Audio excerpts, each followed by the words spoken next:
to you live from the Carr Center in downtown Detroit. Today I am joined by Laura Bruh and Young Don the Visionary, our two curators for Black Identity, Redefining the Black Body. So tell us about the show. What's up? What's up? Like she said, I'm Young Don, but I go by Don. My brand is Stay Laced. The show is actually a collaboration between the Carr Center and my brand Stay Laced. It's something that me and Laura came up with. I was doing small hip hop and like art showcases in the city at different venues and whatnot. Laura would come through, and one of my latest events a couple months ago was right after the Alton Sterling shooting. Excuse me. It was called Wake Up Detroit.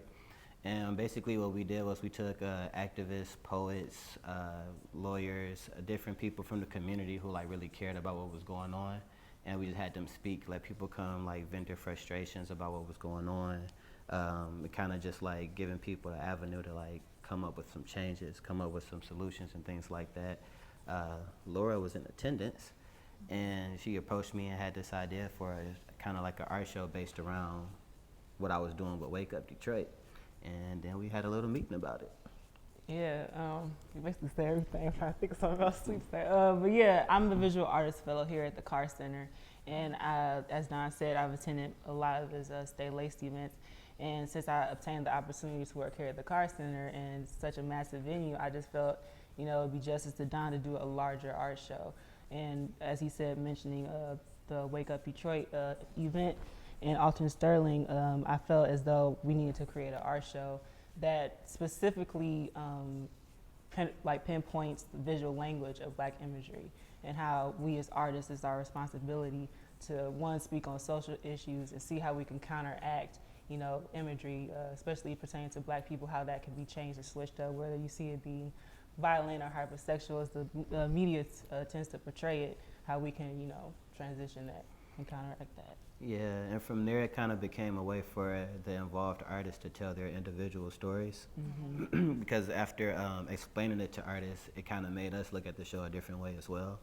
So we have photographers in the show, we have painters in the show, illustrators, graphic artists. We have such a variety of artists. Most from Detroit, we have people from Chicago, different places as well.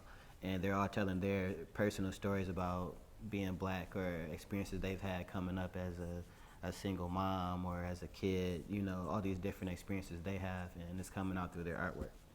Yeah, it's also pretty diversified. It's not just Black people are in the show as artists. True. They have different races and different cultures also portraying what their ideas of Black identity is as well. So what does Black art mean to you two? Black art? Yeah. I mentioned self-empowerment while dealing with outer affliction. To me, Black art has always been so striking, so powerful, and counteractive to social issues. So it's always bright, it's colorful, it's harsh, but it speaks the truth. Black art to me, I would say, is a contemporary way of storytelling. Excuse me. It's always very of the times, I feel like whenever I look at any art, I'm kind of looking at where that artist is in like their life or what they feel they want to communicate. And I feel like Black art, like you said, it has a lot of empowerment to it, but it also can tell like very, very diverse stories. Like we as Black people, we come from similar places, but we still have this broad range of experiences, and it's exciting to see that come out in art. So how would you say that you're working to evolve Black art in the community and how that outreach is going?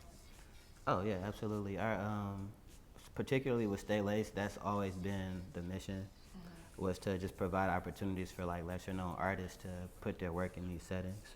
So it started off quite very, very much smaller actually, and I was doing like I said, like small hip hop shows with a little bit of art thrown in. And I always would feature artists who like maybe didn't have a big following, but they had passion or they were really passionate about what they were doing, had great work. And I feel like the Carr Center kind of established something like that when they were originally founded. They've done a lot of shows. They have like youth programs where they're teaching kids, different things. They have artwork here from, like we were talking about earlier, just a very diverse group of people, So I feel like that's our way of kind of like giving back and putting Black people in a position to show their work, show their artwork.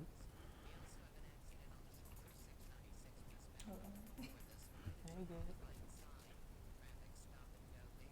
You covered a lot of the stuff that was like question stuff. I didn't know what the questions was, He's a so I just got to visionary. go. He knew the questions Like, already. Oh, okay. Y'all don't This- want me to this should be They don't fun. know.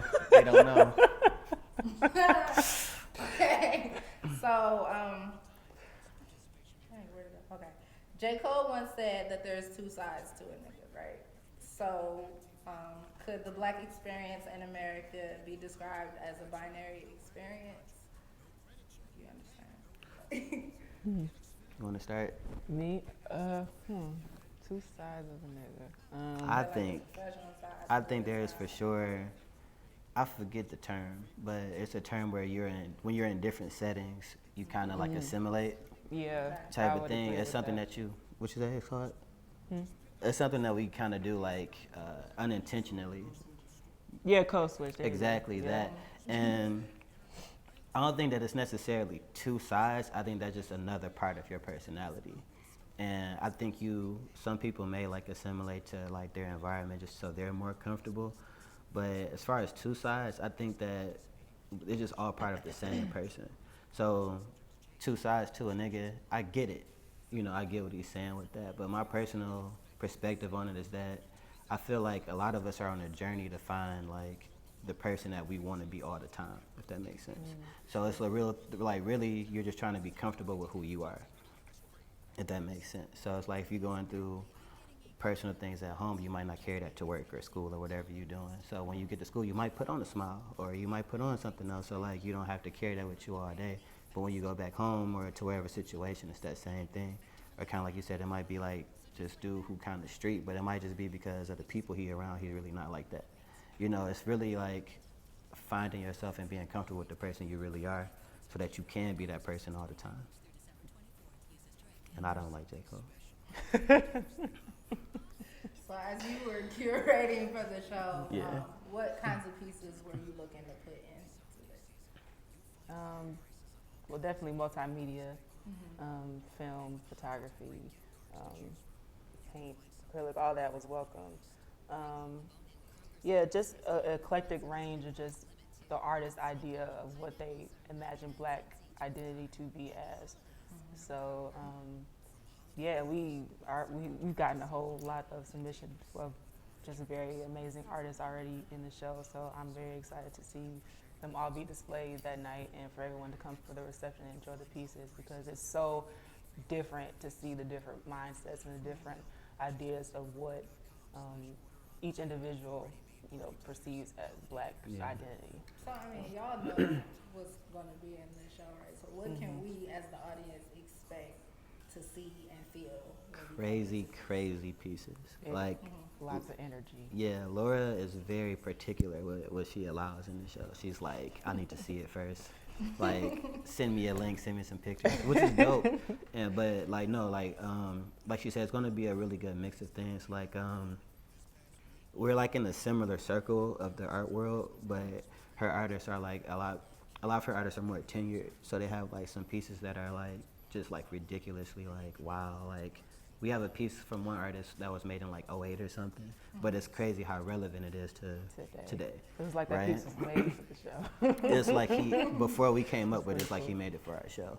But then like I know a lot of younger artists as well who have solo exhibitions, and they have their own little small like art shows throughout the city who don't get exposure in larger venues like this, So you like the range of artists is ridiculous. But like she said, it's pretty awesome because Yeah. most of the artists in the show, it's like their first time being in the show, and it's so cool to see how excited they are to see their work up, And we know it's going to be a pretty big event, so for them to have that as their first show to be something like this is pretty awesome to feel. absolutely. So yeah. So the show opens. Saturday, January 28th. Yep. That is our opening reception night. What time? 6 to 11. Mm-hmm.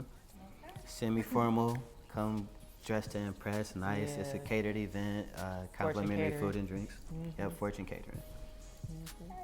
All right. Well, thank you for sitting down and talking to us today. Thank you. Where can we find you on social media so that we can follow you guys? Oh yeah, for sure. My Instagram, Twitter, everything is Stay Laced Don. You can follow me on there. But links to the website and to the Carr Center as well for tickets are up on my site as well. Instagram, Twitter, Kilia Creatives, Facebook, Laura D. Gibson. Yeah. Yeah, the event is up on Facebook as well, so you can Yes. you can search Black Identity on Facebook or Google it, and it'll come up. And, Hashtag Black ID. Hashtag Black ID. Yeah. Well, there you have it. I will see you on January 28th here at the Carr Center.